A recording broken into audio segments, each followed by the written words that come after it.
महिला असं म्हणतायत की 1500 रुपये तुमचे परत घ्या, आम्ही तुम्हाला 2000 रुपये देतो, पण आमच्या लेकी बाळं सगळी ही सुरक्षित असलं पाहिजे. त्याच्यामुळे सुरक्षितता हा विषय फार गंभीर आहे आणि तो या सरकारने गांभीर्याने घ्यावा, एवढीच आमची अपेक्षा आहे. राज्य सरकार हायकोर्टाने राज्य सरकारला फटकारला आहे. बदलापूर प्रकरणावरून दुसऱ्या मुलीचा देखील जबाब नोंदवण्यात आला आहे. यामध्ये दोषी असणाऱ्यांना कोणालाही सोडलं जाणार नाही असं कोर्टाने म्हटलेलं आहे. कसं बघताय? ज्या पद्धतीने ही म्हणजे अतिशय दुर्दैवी आणि वेदना देणारी घटना आहे.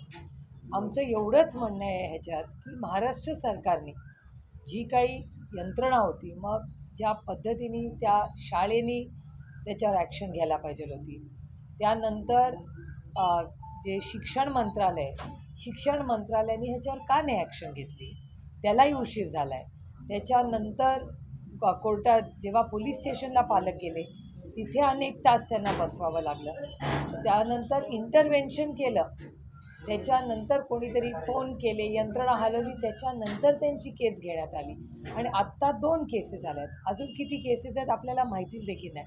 त्यामुळे शाळेनी जो उशीर केला आणि तेव्हा शिक्षण मंत्रालयाने का नाही इंटरव्हेन्शन केलं आणि पोलीस यंत्रणा यांनी एवढा उशीर का केला, जो तुम्हाला राग जो लोकांचा दिसला, तो ह्या सरकारने केलेल्या उशीर आणि अतिशय म्हणजे ही जी कृती झाली त्याचा जाहीर निषेध समाजच करतो. हा काही राजकीय विषय नाहीच आहे, सामाजिक विषय आणि अर्थातच प्रचंड वेदना देणार आहे. जर सरकारने ह्याच्यावर लवकर ॲक्शन घेतली असती आणि त्या कुटुंबाला दिलासा दिला पाहिजे.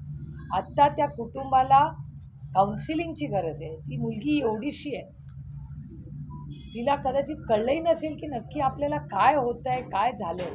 त्या मुलीचा आणि तिच्या आईवडिलांची मानसिक आता काय परिस्थिती असेल, ते कुठल्या दुःखातून वेदनेतून जात असतील याचाही विचार हा सरकारने केला पाहिजे. आणि आजच एक ट्विट आलं आहे, आता खरं खोटं मला माहिती नाही, पण एक ट्विट हे मीडियाकडूनच आलेलं आहे की एक रिपोर्ट आला आहे की ह्या सरकारने आधी त्या फॅमिलींना या गोष्टी बोलू नका असं सांगितलं होतं. हा आरोप करत नाही आहे मी, हे जे मीडियामध्ये आले ते माझ्या फोनमध्ये ते मी तुम्हाला दाखवू शकते. तर ह्याची चौकशी महाराष्ट्राच्या मुख्यमंत्र्यांनी करावी, एवढीच माझी अपेक्षा. राज्यातील महिलांचा आक्रोश आहे, आम्हाला लाडकी बहीण नको, परंतु आमच्या ज्या मुलीवर अत्याचार हल्ला होतोय याची जबाबदारी प्रशासनाने आणि पोलीस प्रशासनाने घ्यावी अशी मागणी त्यांच्याकडून होती. सातत्याने होते की लाडकी बहीण योजनेचे 1500 रुपये परत द्यायलाही महिलांची तयारी आहे. मी अनेक तुमच्याच चॅनलवर महिलांना पाहिलेलं आहे. त्या म्हणल्या आमचे 1500 रुपये घ्या, परत देतो, आम्ही सरकारला 2000 रुपये देतो, पण आमच्या लेकींना सुरक्षितता द्या. त्याच्यामुळे लाडकी बहीण नको, सुरक्षित बहीण पाहिजे, ही या समाजाची आज मागणी सगळीकडे दिसते. कोल्हापूरमध्ये एका बिहारी मुलीवरती असाच अत्याचार होऊन तिचा मर्डर झालेला आहे. उपमुख्यमंत्री देवेंद्र फडणवीस यांनी सुद्धा ते कबूल केलेलं आहे की पोलीस माहिती घेत आहेत, लैंगिक अत्याचार झाल्याची शक्यता त्यांनी सुद्धा निर्माण केली, तर पोलीस माहिती घेतात असं त्यांनी आता म्हटलं. एक तर ती भारताची लेक आहे, त्याच्यामुळे कोल्हापूर त्यानंतर साताऱ्यामध्ये एक अतिशय दुर्दैवी अशीच घटना झालेली आहे. त्यानंतर म्हणजे दुर्दैव आहे की आपल्या जिल्ह्यात दौंडमधून मला काही पत्रकारांचे फोन आले, दौंड तालुक्यामध्ये फोन आले. मी एस पींशी बोलले, एस पींनी मला सांगितले की ते सगळी माहिती घेत आहेत. मी स्वतः उद्या दौंडला जाणार आहे, काय परिस्थिती आज ते सगळे पोलीस आणि ती यंत्रणा सगळी माहिती काढते. मी म्हणलं की मी आज येऊ का तातडीने, ते म्हणले ताई थांबा जरा, आम्हाला आधी सगळी माहिती घेऊ द्या. म्हणजे अशा विषयांमध्ये आम्ही जे समाजात लोकप्रतिनिधी म्हणून काम करतो, आम्हीही याबाबतीत संवेदनशील असलं पाहिजे. आणि मी माध्यमांचे अतिशय विनम्रपणे मनपूर्वक आभार मानते की जी बदलापूरला केस झाली, हे खरंच म्हणजे सगळ्या माध्यमांचं कौतुक आणि आभार मी मानते की तुम्ही सगळ्यांनी त्या मुलीची आयडेंटिटी कुठेही लीक होऊ दिलेली नाही आहे. ही खरंच म्हणजे ही जबाबदारीची एक जबाबदारी जी असते ती प्रत्येक माध्यम आणि चॅनल आणि वर्तमानपत्रांनी जपलेली आहे. त्याबद्दल मी तुमचे आभार मानते. आणि आपण सगळ्यांनी जे आम्हीही जेव्हा प्रयत्न केला तेव्हा तिथल्या आमच्या ज्या सहकारी होत्या ज्या भेटायला गेल्या तेव्हा आम्हाला सांगण्यात आलं की त्यांची फॅमिली म्हणते की आता आम्हाला थोडीशी प्रायव्हसी पाहिजे, त्याच्यामुळे आपण गेलो, तुम्ही गेला, आम्ही गेलो तर कदाचित त्यांची ओळख एक्सपोज होऊ शकते आणि अशा काळामध्ये त्या फॅमिलीची प्रायव्हसी जपणं हे सगळ्यात महत्त्वाचं आणि त्यांना इमोशनली जो सपोर्ट देता येईल ते देणं गरजेचं आहे. मुंबई काँग्रेसच्या वतीने खासदार वर्षा गायकवाड यांनी ईडी कार्यालयाबाहेर आज आंदोलन केलं आणि अदानी घोटाळ्याची चौकशीची मागणी त्यांनी केली आहे. असं आहे की इन्कम टॅक्स, CBI आणि ED या देशात सगळ्यात ॲक्टिव्ह आहे. म्हणजे एखादी घटना, आता परवा बदलापूरला जी घटना झाली कुठली किंवा बदलापूरची घटना असेल त्याचा यांना इंटेलिजन्स माहिती काही नव्हती. त्याच्यानंतर पुण्यामध्ये पोर्सची केस झाली, त्याच्यात रक्त बदललं गेलं, त्या सरकारला काही माहिती नव्हतं.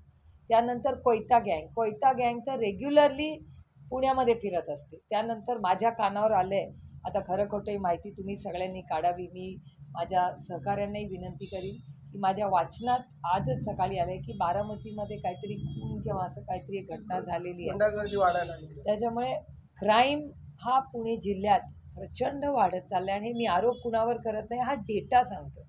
महाराष्ट्रामध्ये मिसिंग मुली ह्या वाढत चालल्या आहेत.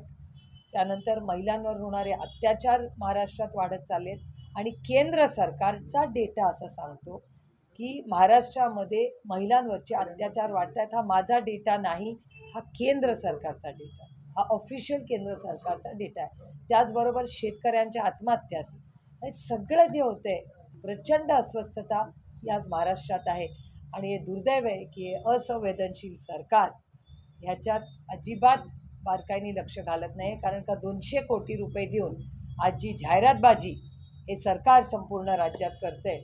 महिला असं म्हणतायत की 1500 रुपये तुमचे परत घ्या, आम्ही तुम्हाला 2000 रुपये देतो, पण आमच्या लेकी बाळं सगळी ही सुरक्षित असलं पाहिजे. त्याच्यामुळे सुरक्षितता हा विषय फार गंभीर आहे आणि तो या सरकारने गांभीर्याने घ्यावा एवढीच आमची अपेक्षा आहे. राज्य सरकार हायकोर्टाने राज्य सरकारला फटकारला आहे. बदलापूर प्रकरणावरून दुसऱ्या मुलीचा देखील जबाब नोंदवण्यात आला आहे. यामध्ये दोषी असणाऱ्यांना कोणालाही सोडलं जाणार नाही असं कोर्टाने म्हटलेलं आहे. कसं बघताय? ज्या पद्धतीने ही म्हणजे अतिशय दुर्दैवी आणि वेदना देणारी घटना आहे. आमचं एवढंच म्हणणं आहे ह्याच्यात की महाराष्ट्र सरकारने जी काही यंत्रणा होती, मग ज्या पद्धतीने त्या शाळेने त्याच्यावर ॲक्शन घ्यायला पाहिजे होती. त्यानंतर जे शिक्षण मंत्रालयाने ह्याच्यावर का नाही ॲक्शन घेतली, त्यालाही उशीर झाला आहे. त्याच्यानंतर कोर्टात जेव्हा पोलीस स्टेशनला पालक गेले तिथे अनेक तास त्यांना बसवावं लागलं. त्यानंतर इंटरव्हेन्शन केलं, त्याच्यानंतर कोणीतरी फोन केले, यंत्रणा हलवली, त्याच्यानंतर त्यांची केस घेण्यात आली आणि आत्ता 2 केसेस झाल्या आहेत. अजून किती केसेस आहेत आपल्याला माहितीच देखील नाही. त्यामुळे शाळेनी जो उशीर केला आणि तेव्हा शिक्षण मंत्रालयाने का नाही इंटरव्हेन्शन केलं आणि पोलीस यंत्रणा यांनी एवढा उशीर का केला, जो तुम्हाला राग जो लोकांचा दिसला तो ह्या सरकारने केलेल्या उशीर आणि अतिशय म्हणजे ही जी कृती झाली त्याचा जाहीर निषेध समाजच करतो. हा काही राजकीय विषय नाहीच आहे, सामाजिक विषय आणि अर्थातच प्रचंड वेदना देणारे. जर सरकारने ह्याच्यावर लवकर ॲक्शन घेतली असती आणि त्या कुटुंबाला दिलासा दिला पाहिजे. आत्ता त्या कुटुंबाला काउन्सिलिंगची गरज आहे. ती मुलगी एवढीशी आहे, तिला कदाचित कळलंही नसेल की नक्की आपल्याला काय होतं आहे, काय झालं आहे. त्या मुलीचा आणि तिच्या आईवडिलांची मानसिक आता काय परिस्थिती असेल, ते कुठल्या दुःखातून वेदनेतून जात असतील याचाही विचार हा सरकारने केला पाहिजे. आणि आजच एक ट्विट आलं आहे, आता खरं खोटं मला माहिती नाही, पण एक ट्विट हे मीडियाकडूनच आलेलं आहे की एक रिपोर्ट आला आहे की ह्या सरकारने आधी त्या फॅमिलींना या गोष्टी बोलू नका असं सांगितलं होतं. हा आरोप करत नाही आहे मी, हे जे मीडियामध्ये आले ते माझ्या फोनमध्ये ते मी तुम्हाला दाखवू शकते. तर ह्याची चौकशी महाराष्ट्राच्या मुख्यमंत्र्यांनी करावी एवढीच माझी अपेक्षा. राज्यातील महिलांचा आक्रोश आहे, आम्हाला लाडकी बहीण नको, परंतु आमच्या ज्या मुलीवर अत्याचार हल्ला होतोय याची जबाबदारी प्रशासनाने आणि पोलीस प्रशासनाने घ्यावी अशी मागणी त्यांच्याकडून होती. सातत्याने होते की लाडकी बहीण योजनेचे 1500 रुपये परत द्यायलाही महिलांची तयारी आहे. मी अनेक तुमच्याच चॅनलवर महिलांना पाहिलेलं आहे. त्या म्हणल्या आमचे 1500 रुपये घ्या, परत देतो, आम्ही सरकारला 2000 रुपये देतो, पण आमच्या लेकींना सुरक्षितता द्या. त्याच्यामुळे लाडकी बहीण नको, सुरक्षित बहीण पाहिजे, ही या समाजाची आज ताई, मागणी सगळीकडे दिसते. कोल्हापूरमध्ये एका बिहारी मुलीवरती असाच अत्याचार होऊन तिथं मर्डर झालेलं आहे. उपमुख्यमंत्री देवेंद्र फडणवीस यांनी सुद्धा ते कबूल केलेलं आहे की पोलीस माहिती घेत आहेत, लैंगिक अत्याचार झाल्याची शक्यता त्यांनी सुद्धा निर्माण केली, तर पोलीस माहिती घेतात असं त्यांनी आता म्हटलं. एक तर ती भारताची लेक आहे, त्याच्यामुळे कोल्हापूर, त्यानंतर साताऱ्यामध्ये एक अतिशय दुर्दैवी अशीच घटना झालेली आहे. त्यानंतर म्हणजे दुर्दैव आहे की आपल्या जिल्ह्यात दौंडमधून मला काही पत्रकारांचे फोन आले, मळद दौंड तालुक्यामध्ये फोन आले. मी एसपींशी बोलले. एसपींनी मला सांगितले की ते सगळी माहिती घेत आहेत. मी स्वतः उद्या दौंडला जाणार आहे, काय परिस्थिती. आज ते सगळे पोलीस आणि ती यंत्रणा सगळी माहिती काढते. मी म्हणलं की मी आज येऊ का तातडीने. ते म्हणले ताई थांबा जरा, आम्हाला आधी सगळी माहिती घेऊ द्या. म्हणजे अशा विषयांमध्ये आम्ही जे समाजात लोकप्रतिनिधी म्हणून काम करतो, आम्हीही याबाबतीत संवेदनशील असलं पाहिजे. आणि मी माध्यमांचे अतिशय विनम्रपणे मनपूर्वक आभार मानते की जी बदलापूरला केस झाली, हे खरंच म्हणजे सगळ्या माध्यमांचं कौतुक आणि आभार मी मानते की तुम्ही सगळ्यांनी त्या मुलीची आयडेंटिटी कुठेही लीक होऊ दिलेली नाही आहे. ही खरंच म्हणजे ही जबाबदारीची एक जबाबदारी जी असते ती प्रत्येक माध्यम आणि चॅनल आणि वर्तमानपत्रांनी जपलेली आहे. त्याबद्दल मी तुमचे आभार मानते. आणि आपण सगळ्यांनी जे आम्हीही जेव्हा प्रयत्न केला तेव्हा तिथल्या आमच्या ज्या सहकारी होत्या, ज्या भेटायला गेल्या, तेव्हा आम्हाला सांगण्यात आलं की त्यांची फॅमिली म्हणते की आता आम्हाला थोडीशी प्रायव्हसी पाहिजे, त्याच्यामुळे आपण गेलो, तुम्ही गेला, आम्ही गेलो तर कदाचित त्यांची ओळख एक्सपोज होऊ शकते. आणि अशा काळामध्ये त्या फॅमिलीची प्रायव्हसी जपणं हे सगळ्यात महत्त्वाचं, आणि त्यांना इमोशनली जो सपोर्ट देता येईल ते देणं गरजेचं आहे. मुंबई काँग्रेसच्या वतीने खासदार वर्षा गायकवाड यांनी ईडी कार्यालयाबाहेर आज आंदोलन केलं आणि अदानी घोटाळ्याची चौकशीची मागणी त्यांनी केली आहे. असं आहे की इन्कम टॅक्स, CBI आणि ED या देशात सगळ्यात ॲक्टिव्ह आहे. म्हणजे एखादी घटना, आता परवा बदलापूरला जी घटना झाली कुठली, किंवा बदलापूरची घटना असेल, त्याचा यांना इंटेलिजन्स माहिती काही नव्हती. त्याच्यानंतर पुण्यामध्ये पोर्सची केस झाली, त्याच्यात रक्त बदललं गेलं, त्या सरकारला काही माहिती नव्हतं.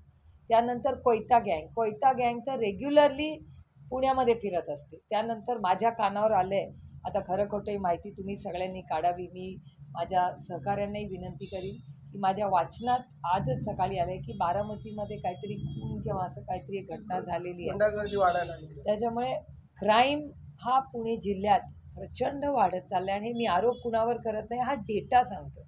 महाराष्ट्रामध्ये मिसिंग मुली ह्या वाढत चालल्या आहेत. त्यानंतर महिलांवर होणारे अत्याचार महाराष्ट्रात वाढत चालले आहेत. आणि केंद्र सरकारचा डेटा असं सांगतो की महाराष्ट्रामध्ये महिलांवरचे अत्याचार वाढत आहेत. हा माझा डेटा नाही, हा केंद्र सरकारचा डेटा, हा ऑफिशियल केंद्र सरकारचा डेटा आहे. त्याचबरोबर शेतकऱ्यांच्या आत्महत्या असतील, हे सगळं जे होतं आहे, प्रचंड अस्वस्थता ही आज महाराष्ट्रात आहे.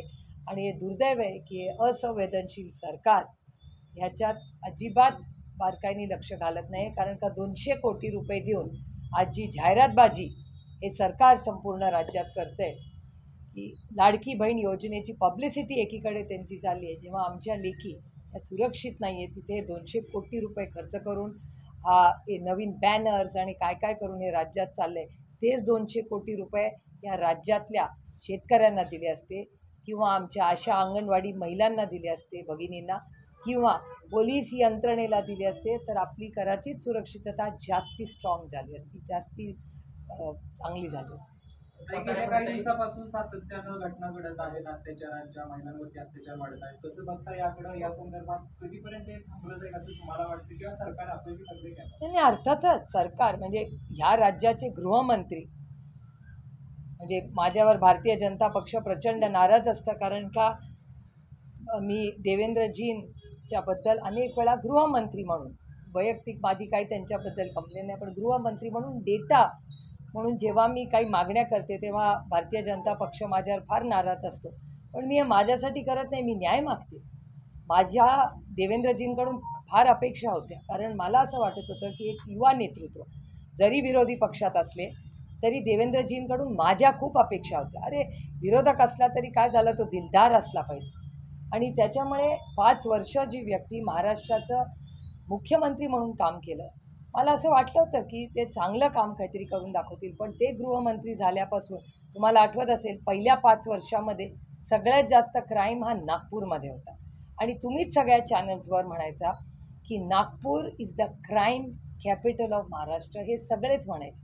ह्या त्यांच्या टर्ममध्ये क्राईम कॅपिटल ऑफ महाराष्ट्र आता पुणं झालं. जे शिक्षणाचं माहेरघर म्हणून महाराष्ट्राची मध्ये पुण्याची देशात एक वेगळी ओळख होती, आज सगळ्यात जास्त क्राईम, हे मला खूप म्हणजे दुःख होतं, वेदना होतात हे म्हणताना. पण पुण्यामधला क्राईम इतका वाढलेला आहे आणि ह्याला जबाबदार कोण आहे? अर्थातच या राज्याचे गृहमंत्री. कालही जेव्हा ही बदलापूरची घटना झाली, गृहमंत्री कुठे होते? दिल्लीला होते. कारण का हे राज्य हे दिल्लीवरनं चालतं. आता मंत्रालयातून चालतच नाही, सगळे महाराष्ट्राचे निर्णय हे दिल्लीवरनं होतात. आणि मिनिस्टर ऑफ स्टेट हे नाहीच आहेत गृहमंत्रालयात. त्याच्यामुळे गृहमंत्री जेव्हा दिल्लीला जातात तेव्हा इथे डिपार्टमेंट चालवायला कोणच नसतं. तुम्ही बघा, तुमच्याच चॅनल्सवर मी अनेक वेळा स्टेटमेंट्स बघते, तेव्हा देवेंद्रजी हे दिल्लीतून स्टेटमेंट देतात. त्या दिवशी मुख्यमंत्री पहिल्यांदा टी व्हीवर आले. सकाळी घटना झाल्यावर मला पहिला फोन आला. त्याच्यानंतर नंतर मला वाटतं उद्धवजी बोलले किंवा मुख्यमंत्र्यांचंही स्टेटमेंट लगेच आलं, सकाळीच आलं. पण उद्धवजी आपलं देवेंद्र फडणवीस जे गृहमंत्री आहेत या राज्याचे, त्यांचं स्टेटमेंट 1.5 का 2 नंतर आलं. उद्धवजी आपलं देवेंद्र फडणवीस जे गृहमंत्री आहेत या राज्याचे, त्यांचं स्टेटमेंट 1.5 का 2 नंतर आलं. त्याच्यामुळे हे सगळं कुणाच्या डिपार्टमेंटमध्ये आहे? हे गृहमंत्रीचं डिपार्टमेंट आहे. महाविकास आघाडीचं घटना वाढतात ताई, पण देवेंद्र फडणवीस म्हणतायत की महाविकास आघाडी सरकारच्या काळामध्ये सगळ्यात जास्त महिला अत्याचार घडले आहेत आणि त्याच्या घटना त्या काळात घडल्या आहेत. माझं म्हणणं आहे, एक जरी तर ती वाईटच कुणाच्याही काळात. हा काही डेटा नाही आहे की तुमच्या काळात झालं आणि माझ्या काळात झालं. हे वाईटच आहे जे होतं आहे ते. पण त्याच्यावर हे जे ट्रिपल इंजिनचं सरकार आहे, यांच्याकडे ईडी कशी जोरात चालते? इन्कम टॅक्स CBI, घरं फोडा, पक्ष फोडा, चिन्ह न्या, अशा वेळेस यंत्रणा कशी चालते यांची? पटा. त्यांना पाहिजे तेव्हा शपथविधी होतात, तेव्हा पाहिजे तेव्हा ज्याच्या हक्काचा पक्ष तो काढून घेऊ शकतात, चिन्ह काढून घेऊ शकतात, पक्ष ज्यांनी स्थापन केला ते काढून घेऊ शकतात, त्याची यंत्रणा सगळी चालते.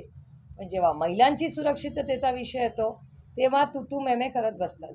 देवेंद्रजी तुमसे ये उम्मीद, आपसे ये उम्मीद. उद्धव ठाकरेंनी आज दुपारी प्रेसमध्ये असं सांगितलं की मुख्यमंत्री म्हणाले की आम्ही तात्काळ 2 वर्षाच्या आत त्या आरोपीला फाशी देतो. आपले उद्धव ठाकरे म्हणाले की खरंच याचे SIT चौकशी व्हावी, कुणाला फाशी दिली ते दाखव. मला असं वाटतं, जर 2 महिन्याच्या आत जर माननीय मुख्यमंत्री म्हणतात की हे झालं असेल तर मी त्यांचं स्वागत करते आणि त्यांनी आम्हाला माहिती द्यावी, आम्ही येऊन जाहीर त्यांचा सत्कार करू. 2 महिने आपण महाविकास आघाडीचा मुख्यमंत्रीचा चेहरा ठरावा अशी सातत्याने मागणी होती. आज देखील चर्चा झाली या संदर्भात. कुठे? आणि उभाटा गटामध्ये 4 भिंतीआड मुख्यमंत्रीचा चेहरा ठरावा अशी देखील सातत्याने चर्चा केली. उद्धव ठाकरे असं म्हणतात की 4 भिंतीच्या आत तरी मुख्यमंत्री पदाचा चेहरा ठरावा, नाहीतर जसं महायुतीचं झालं तसं आगामी काळात होऊ शकतं अशी भीती त्यांनी व्यक्त जागा केली. यावरती कसं पाडण्याची बघता? नाही, ते षण्मुखानंद हॉलला जेव्हा महाविकास आघाडीचा मेळावा होता त्याच्यात त्यांनी अतिशय मोठ्या मनाने त्या दिवशी त्यांनी भाषण केलं आणि खूप स्पष्ट त्यांनी सिग्नल महाविकास आघाडीच्या सगळ्याच नेत्यांना त्या दिवशी दिला, कार्यकर्त्यांना आणि पदाधिकाऱ्यांना दिला. अर्थातच उद्धवजींची जी इच्छा असेल त्याची चर्चा ही महाविकास आघाडीच्या मीटिंगमध्ये नक्कीच होईल. कालच एक मीटिंग झाली आहे, मी नव्हते त्या मीटिंगला. जयंतराव आणि देशमुख साहेब गेले होते आणि संजय राऊत वगैरे सगळे होते. माझा विश्वास आहे की त्या चर्चेत काहीतरी झालं असेल. एका निराधार आश्रमाच्या माध्यमातून साताऱ्याचं ना, एका महिलेच्या माध्यमातून त्या हो. मुलींकडून व्यवसाय करण्याचं सेक्स रॅकेट उघड झालं. लोकशाही मराठीची बातमी प्रसारित केली. यानंतर पोलीस प्रशासनाला जाग आली, मात्र सातत्यानं अशा घटना घडतायत आणि गृहमंत्र्यांचं याकडे कुठेतरी दुर्लक्ष होत आहे. काय वाटतं? तुमच्या प्रश्नाचंच माझं उत्तर. जेव्हा मी देवेंद्रजींवर टीका करते, भारतीय जनता पक्ष माझ्यावर नाराज होतं. आता मला असं वाटतं पत्रकारांवर पण आता भारतीय जनता पक्ष नाराज आहे, कारण का आपण सगळे खरं बोलतो. आम्ही हे वैयक्तिक देवेंद्रजींवर अजिबात टीका करत नाही, पण गृहमंत्री आहेत आज ते राज्याचे. आणि जर ह्या राज्यामध्ये महिलांच्या विरोधात जेव्हा तुम्ही एवढी मोठी 200 कोटी रुपयाची फक्त जाहिरात करता आणि जाहिरात करून लाडकी बहीण योजना 1500 रुपये तुम्ही महिलांना देणार, तुम्ही काय काय सगळे रोज कार्यक्रम करतायत, पण जर या देशातली या राज्यातली लेक जर सुरक्षितच नसेल तर ती 1500 रुपयाचं काय विधान दुर्दैव आहे. पवार साहेबांच्या सुरक्षिततेत वाढ करण्यात आली. त्यांच्या ताब्यामध्ये आता सीआरपीएफचे जवान दिसणार आहेत. मात्र निलेश राणे असं म्हणतायत की नितेश राणे असं म्हणतायत की निलेश राणे असं म्हणतायत की पवार साहेबांना नक्की कोण मारणार. माझ्या कानावर हे आलेलं नाही, त्याच्यामुळे मला माहिती नाही. काही मी विधानसभेच्या त्यांना ट्विटरवर नाही फॉलो करत. विधानसभेच्या निवडणुका आता जवळ येऊ पाहत आहेत आणि इंदापूरच्या जागेसंदर्भात आपण प्रयत्न करतात. प्रवीण मानेंनी देखील आपल्या शरदचंद्र पवार गटामध्ये प्रवेश केलेला आहे, परंतु उमेदवार इंदापूरचे जे विद्यमान आमदार आणि जे प्रतिस्पर्धी हर्षवर्धन पाटील आहेत हे महायुतीचं चिन्ह न घेता किंवा पक्षाचं चिन्ह न घेता अपक्ष लढण्याचा त्यांचा मानस आहे. आणि असं देखील कळतंय की तुतारीच्या संपर्कात हर्षवर्धन पाटील आहे. काल आपण त्यांना वाढदिवसानिमित्त शुभेच्छा देखील दिलेल्या आहेत. एक तर हर्षवर्धन भाऊंच्या म्हणजे सिनियर भाऊंपासून आमच्या कुटुंबांचे 5-6 दशकाचे ऋणानं बंध आहेत, जे त्यांच्या पुढच्या पिढीने जपलेत आणि मीही जपले. आणि आदरणीय पवारसाहेबांच्या चांगल्या वाईट काळात जी कुटुंब चांगल्या आणि वाईट काळात जी राहिली ते संबंध नाती ही मी आयुष्यभर जपलेली आणि इथून पुढे आयुष्यभर मी जपली. कारण का ही नाती आहे ती प्रेमाची नाती असतात. ती अशी एखादं इलेक्शन किंवा आता जरी हर्षवर्धन भाऊ आज भारतीय जनता पक्षात असले, कौटुंबिक संबंधाचा काही त्याच्यात कधी भाऊंनी येऊही दिला नाही. हा भाऊंचाही मोठेपणा की तसं ते कधीही आमच्या कुणाच्या वैयक्तिक विरोधात काही बोललेलं नाही. त्यांनीही अतिशय सुसंस्कृतपणा त्या नात्याचा जपलेला आहे. हा हर्षवर्धन भाऊंचाही मनाचा मोठेपणा. आणि ह्या पार्श्वभूमीवर आज ते भारतीय जनता पक्षात काम करतात आणि त्यांचा काय निर्णय ह्याची मला माहिती नाही. आणि आमचा सीट वाटप पूर्ण झालेला नाही, त्याच्यामुळे आता इंदापूरची सीट महाविकास आघाडीत कुणाच्या पत्रात पडेल, काय निर्णय होईल, पुढच्या 15 दिवसात वगैरे जास्तीत जास्त तुम्हाला पूर्णपणे कॅन्डिडेट सकट आम्ही सांगू. हर्षवर्धन पाटील यांच्या कार्यकर्त्यांचीच बहुतांश मागणी आहे की त्यांनी तुतारी ह्या निवडणुकीमध्ये हाती घ्यावी. इंदापूरकरांचं आदरणीय पवारसाहेबांचं वर जे प्रेम आहे आणि खरंच आहे भाग्य आमचं की आदरणीय पवारसाहेबांना महाराष्ट्राने प्रचंड हे जे प्रेम दिलं, मी त्या सगळ्या कार्यकर्त्यांचे मनपूर्वक आभार.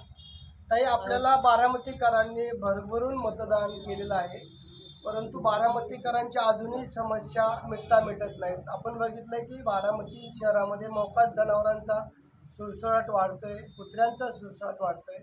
त्याच्यानंतर आपण बघितलंय की बारामती भिगवण रोड हा अजूनही पाऊस पडल्यानंतर पाण्याखाली जातो आणि नागरिकांना आणि वाहन चालकांना त्या पाण्यातून कसरत करावी लागते. तुमच्या दोन्ही मागण्या अतिशय रास्त आहेत. हा जो मोकाट कुत्र्यांचा वगैरे प्रश्न आहे तो फक्त बारामतीत नाही, मला खडकवासल्यामध्ये पण प्रकर्षाने तो जाणवतो. आणि ह्याच्यासाठी जी केंद्र सरकारची ॲनिमल सेफ्टी पॉलिसी आहे, अनेक वेळा जेव्हा ह्यांना सरकार उचलून नेतं अशा कुत्र्यांना वगैरे, तेव्हा 2 गट असतात त्याच्यात. एकीकडे असतं की त्यांना नेऊ नका आणि दुसरं असतं मोकाट कुत्र्यांना न्या. त्यामुळे एक NGO आहे जे बारामती लोकसभा मतदारसंघात हवेली तालुक्यातच आहे. आपण जेव्हा घाट चढतो त्याच्या खालीच एक खूप मोठी जागा आहे, तिथे एक प्रायव्हेट एजन्सी आहे, ते सगळे मोकाट कुत्र्यांना वगैरे एकत्र ठेवून येते आणि त्यांचं औषध पाणी खाणं पिणं सगळं करते. तर बारामतीलाही असं आपल्याला काही करता येईल का किंवा त्या एजन्सीनी इथे काहीतरी ॲक्टिव्हिटी करावी का, अशी ऑलरेडी त्यांच्याशी आमची 2 राऊंड चर्चा झालेली आहे. माझं CEOंशीही त्याच्याबद्दल बोलणं झालं. आणि बारामतीमध्ये अनेक ठिकाणी पाणी म्हणजे इथे यायच्या आधीही मी तांदुळवाडीला गेले होते, तिथेही तो जो नवीन अंडरपास केला आहे त्या अंडरपासमध्ये पूर्णपणे पाणी तुंबलं होतं. आणि तिथल्याही अनेक लोकांचं म्हणणं आहे, कारण का त्या संपूर्ण भागामध्ये प्रचंड डेव्हलपमेंट झाली आहे पण स्टॉर्म वॉटर ड्रेनेज सिस्टम जी असायला पाहिजे ती तिथे झालेली नाही आणि त्याच्यामुळे तिचे प्रचंड पाणी तुंबतं आहे.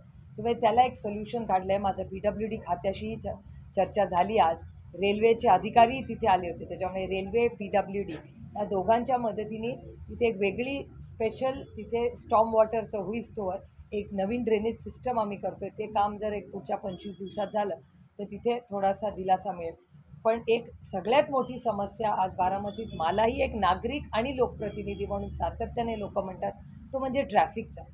भिगवण चौकातलाच जो मेन चौक आहे त्याला आता तीन हत्ती चौक नाही, आता आज मला कोणीतरी नागरिक म्हणत होते पॅरिस चौक म्हणतात त्याला. तर तो पॅरिस चौक जो आहे त्या पॅरिस चौकमध्ये एक लेफ्ट जो आता काढला आहे त्याचा पण जो U-टर्न केलेला आहे त्याच्यात पण परत ट्रॅफिक जॅम होतं. त्याच्यामुळे मला आठवतं नवले ब्रिज तर जेव्हा प्रचंड ॲक्सिडेंट्स व्हायचे तेव्हा गडकरी साहेबांना मी विनंती केली होती की तिथे खूप ब्लॅक स्पॉट्स म्हणतात ॲक्सिडेंट्सचा, तर ब्लॅक स्पॉट्स तिथे आहेत. तर त्यांनी एक NGO नॅशनल हायवे म्हणजे गडकरी साहेबांचं ऑफिस, मी स्वतः, तिथले सगळे आमचे नरे आणि त्या भागातले पदाधिकारी आम्ही सगळ्यांनी 3-4 वेळा तिथे व्हिजिट्स केल्या, या NGOला घेऊन केल्या. आणि त्यानंतर तुम्ही बघत असाल की गेल्या 6 महिने वर्षभरात खरं तर म्हणजे माझ्याचमुळे दृष्ट लागू नये पण नऱ्यामध्ये किंवा त्या संपूर्ण बेल्टमध्ये कुठेही आता ॲक्सिडेंट्स होत नाही.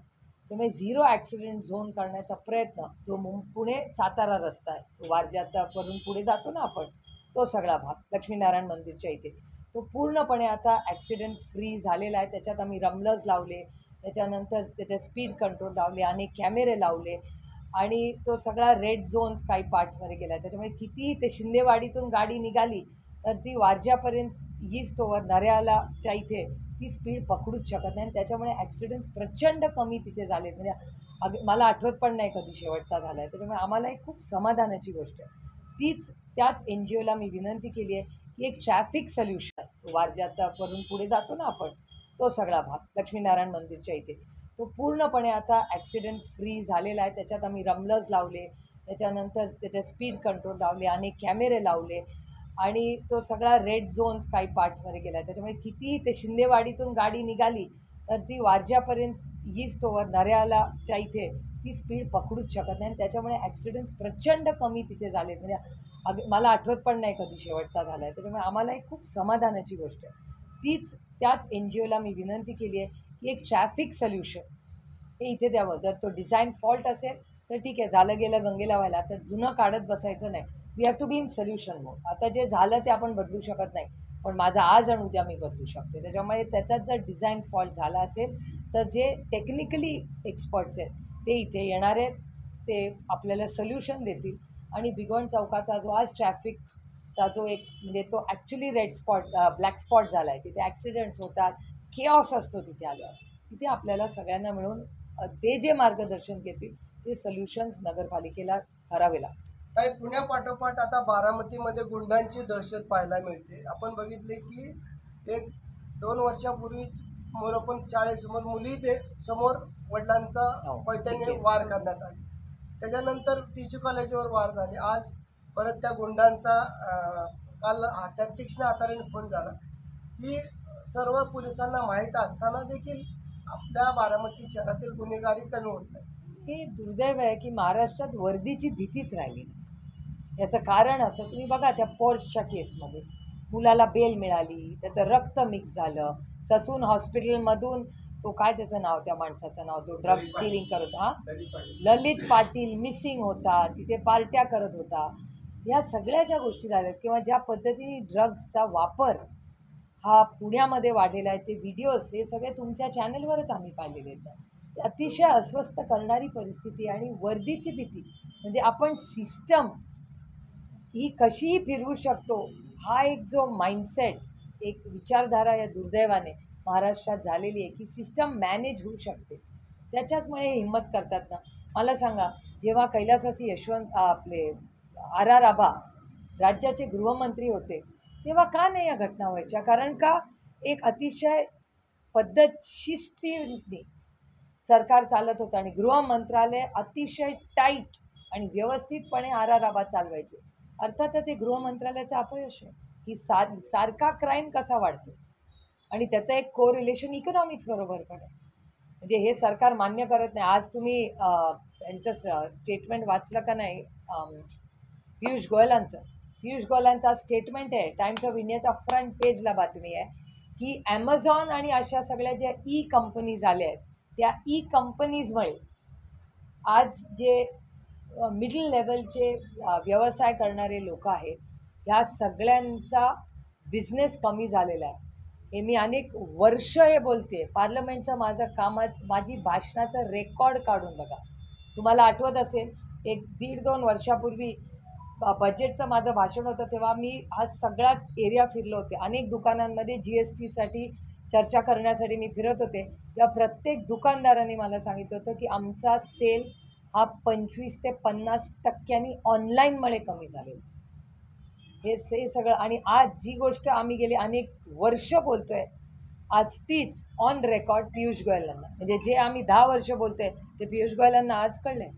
आज त्यांचं ऑफिशियल स्टेटमेंट आहे की या सगळ्यामुळे करोडो रुपयाचं नुकसान हे झालेलं आहे. ताई, बारामती आज- कंटेनरनी माल येतो ताई. कशाने? ऑनलाईनचा बारामती शहरामध्ये कंटेनरनी डेली माल येतो. क्लिअरली तुम्ही बघा ना, आज स्टेटमेंट आहे. आणि माझं म्हणणं आहे की पियुष गोयलांना दुधाच्या भावाबद्दल, कपास, सोयाबीन, कांदा या सगळ्याबद्दल ऑन रेकॉर्ड माझी पार्लमेंटची भाषणं आहेत.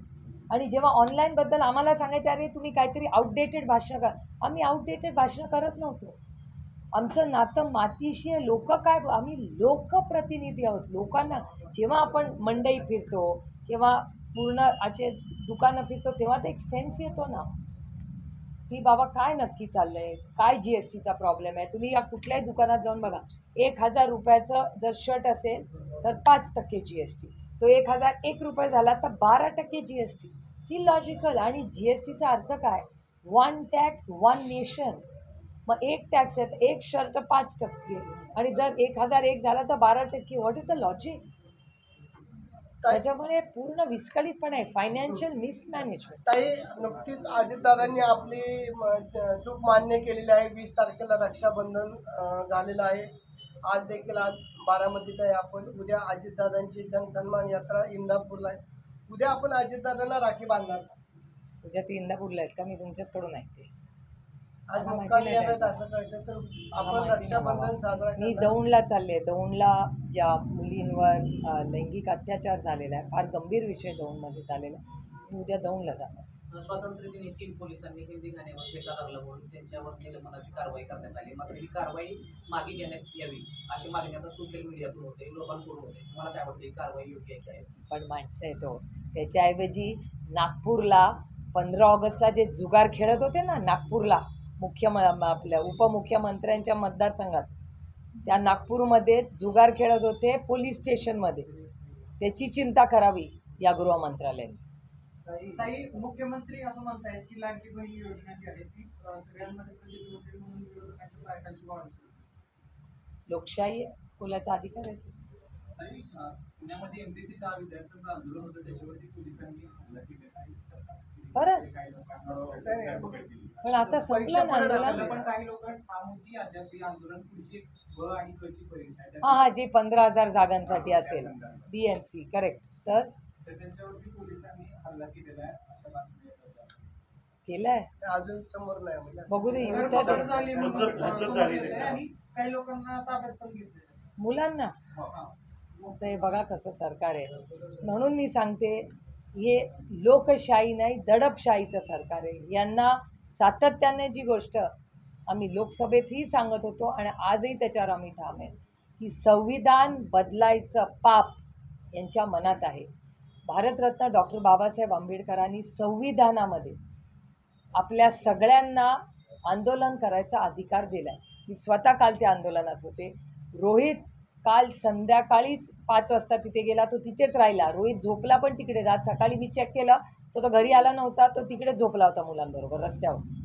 त्यामुळे आपल्याला सगळ्यांना माहिती आहे की म्हणजे आंदोलन केलं तरी हे सरकार लाठीचार्ज करणार, जेलमध्ये टाकणार. आणि तुम्हाला आठवत असेल की ह्याच विधानसभेमध्ये आत्ता जे शेवटचं सेशन महाराष्ट्रात झालं, त्याच्यात ह्या सरकारने एक कायदा आणला होता की जर तुम्ही आंदोलन केलं आणि सरकारला ते अयोग्य वाटलं तर 5 ते 7 वर्ष जेल ही नागरिकांना होऊ शकते जो आंदोलन करेल. म्हणजे आंदोलनाच्या विरोधात जर असे कायदे आणले तर याचा अर्थ यांना संविधान बदलायचंच आहे ना, कारण का संविधानाने आपल्याला आंदोलन करायचा अधिकार दिलेलाच आहे. त्याच्यामुळे हे संविधान विरोधी हे सरकार आहे. हे पुन्हा पुन्हा, हा फक्त आरोप नाही आहे, या सरकारच्या कृतीमधूनच दिसतंय की त्यांना संविधान बदलायचं. ओके.